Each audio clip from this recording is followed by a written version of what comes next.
This video is sponsored by Squarespace. Stick around until the end of the video to learn more about Squarespace and to find out about a special offer they're making available through my channel. Now over to Grant for today's presentation. What if your physique didn't just look powerful, but could actually do powerful things? Move with speed, agility, and explosiveness. After years of dedicated martial arts training, I set out on a new mission to build the lean, shredded, and powerful look seen in characters from popular anime, but without sacrificing speed, mobility, or skill. This video is a deep dive into how I've combined martial arts and resistance training to create what I call the functional aesthetic physique, the look and the ability. No gimmicks, just a sustainable hybrid method that turns you into a machine.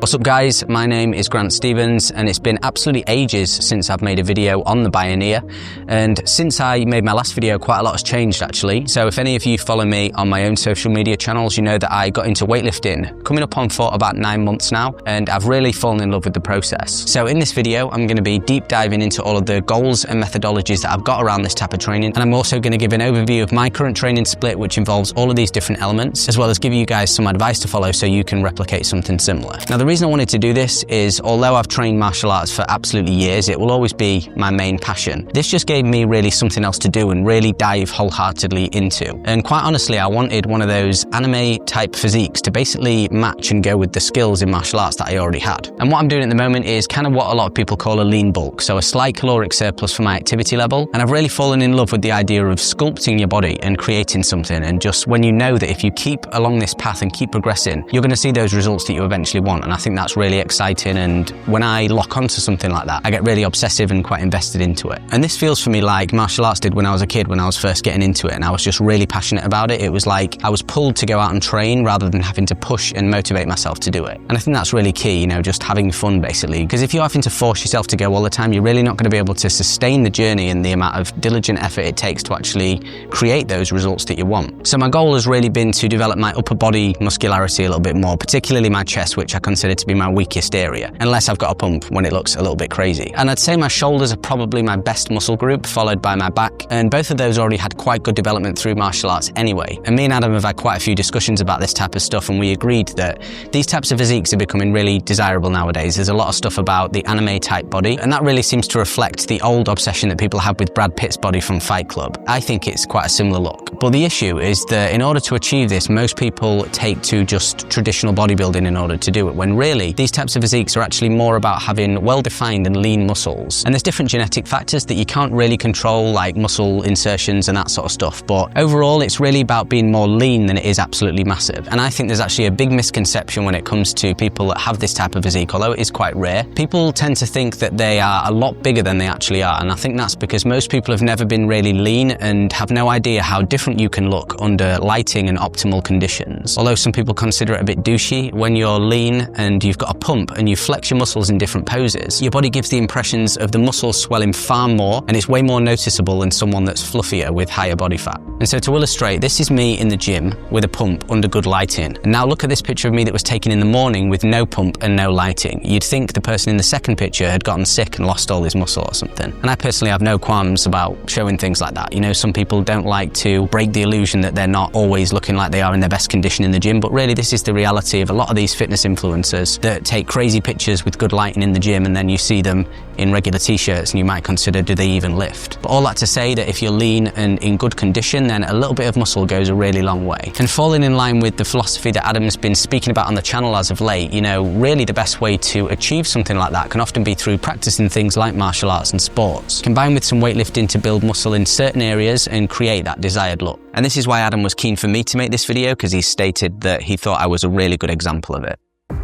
When you train functionally, or what is often now referred to as hybrid training, which basically just means somebody that lifts weights and does cardio, what a revelation. You end up hitting loads of other muscles that you would normally have to train in isolation, just incidentally through the training. And that's why choosing an activity like martial arts and then supplementing it with some resistance training can be such a killer combo. Then combine that with a pretty sensible diet, you're going to shed fat on top of that and also have a load of other cool skills. And that's what gives you a body that you can actually replicate and do some of the skills that these anime characters can. And not to name names, but I see so many fitness influencers posting pictures of their physique next to these characters like Toji or Oma Takita from Kengan Ashura. And number one, they're very rarely anywhere close to that physique in terms of conditioning, and each to their own, but I don't really think it's the same if you're comparing yourself to a martial artist like Oma Takita, but then trying to replicate that physique by only lifting heavy things, then having to sit down on a bench for 2 minutes between your sets. Call me weird, but looking like those characters while actually being able to do skills similar to them is way cooler. It seems what many people fall victim to is training dogmatism, which is something that Adam's been very forthcomingly outspoken about on the channel as of late. You have to do this, you must train this way, with this split, and you must do a massive bulk to build muscle, etc. And many people that hold those opinions often ignore other areas entirely, like mobility, cardio, and don't pay any attention to things like rotational movements as well. And so I think the key really is to be open-minded, because if you're so fixated on only one way of doing things, then you're going to filter out anything that might actually be more beneficial for you to achieve those goals in your physique and your performance that you really desire. And the same thing also comes to what you eat as well, which is obviously another crucial component of this stuff, especially because these types of physiques require you to be lean, as we've already said. Again, having the open-mindedness to challenge the typical bodybuilding dogmatism, which says that you have to just do steady-state cardio or you're going to lose all your muscle. If you include a more cardio-intensive activity like plyometric circuits into your regime, then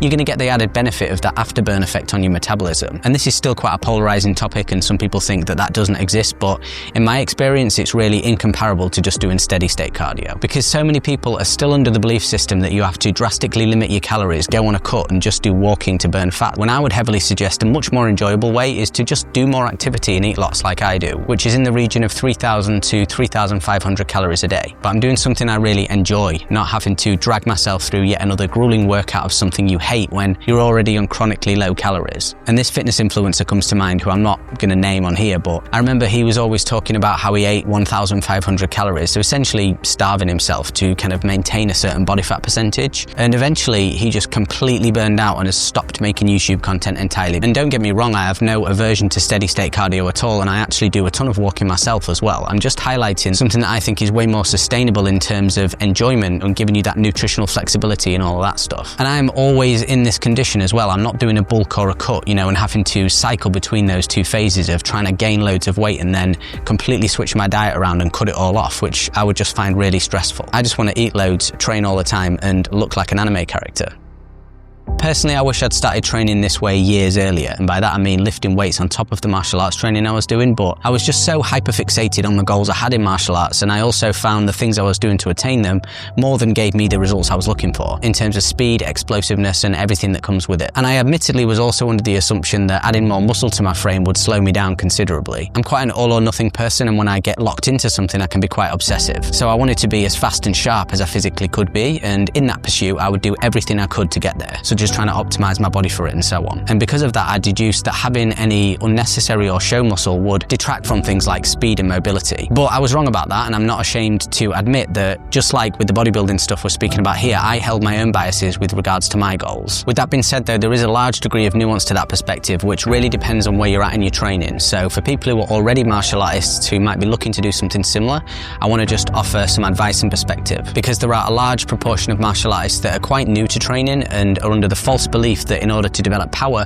you need to really work and develop your muscles. And to do that, they always look to doing weight training as soon as possible. When I would suggest that a superior method to doing that would be, number one, practicing just the skills of martial arts repeated a hell of a lot, engaging the SAID principle so the body adapts to that stimulus. And number two, plyometric and agility style training that I've also done other videos about on this channel, so you can find those if you're interested. And the reason for my opinion on that is, as a martial artist, your first priority should be skill acquisition. And the only way to achieve that is to just do an ungodly amount of repetitions moving through the competence hierarchy until you eventually reach something resembling unconscious competence and you no longer have to think about it any longer. So I would say if you're quite new to martial arts, you should be aiming for that really. Because another reason weight training could work against you in that case is it's going to leave your body in a suboptimal state to practice the skill due to things like stress on the nervous system, muscle aches and all that good stuff. And as I already stated, in order to develop that skill in martial arts, you need to do a ton of repetitions, ideally done every single day. Now I say all that to highlight this is exactly what I did, which is why none of the extra muscle mass that I've acquired lately has had any effect on my techniques. And really it's because those techniques aren't going anywhere in a hurry. And you know, I've done them for so long, it's so automatic that I'd actually have to put in hard work to undo that even if I desired to. So with that being said, I think it would be really beneficial to determine where you're at on your own journey and consider what your goals are. Are they martial art focused, then lean more heavily into the skill work, or are they more balanced, kind of like where I am now, where I train martial arts often still, but now it's just kind of maintaining the skills I've got, which actually doesn't take much work at all, to be honest, and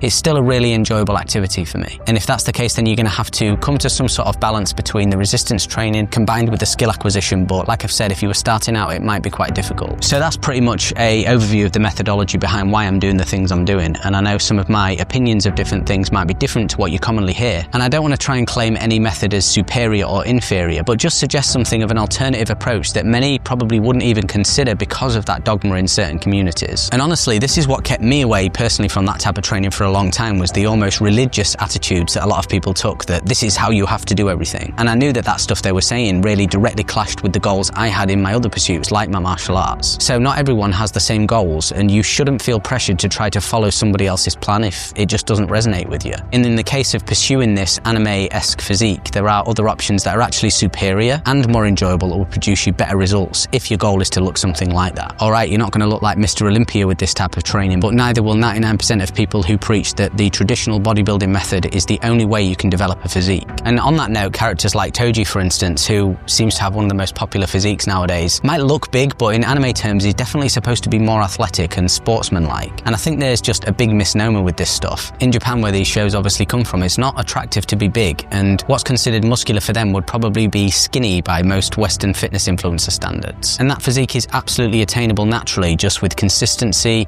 good work ethic and discipline. So now I'm going to talk about what I have dubbed the trifecta of functional aesthetics. And these have been my suggestions on the way to structure a training program to attain that type of physique. As Adam stated many times on the channel, there seems to be a big upward trend and desire for these types of physiques nowadays, but also with a huge gap in knowledge on how to get there. And in my personal experience, I've seen a lot of people come into my gym who were admittedly needed bulking up a bit, who were quite skinny, but then go about training with really traditional methods, very slow movements and absolutely no cardio. Probably a lot of misconceptions about what they should be eating as well, following popular notions like you need to eat everything in sight to gain muscle. And then a few months down the line, they've just gotten really chubby and soft. And you have to ask the question, have you really gained any significant muscle mass under there?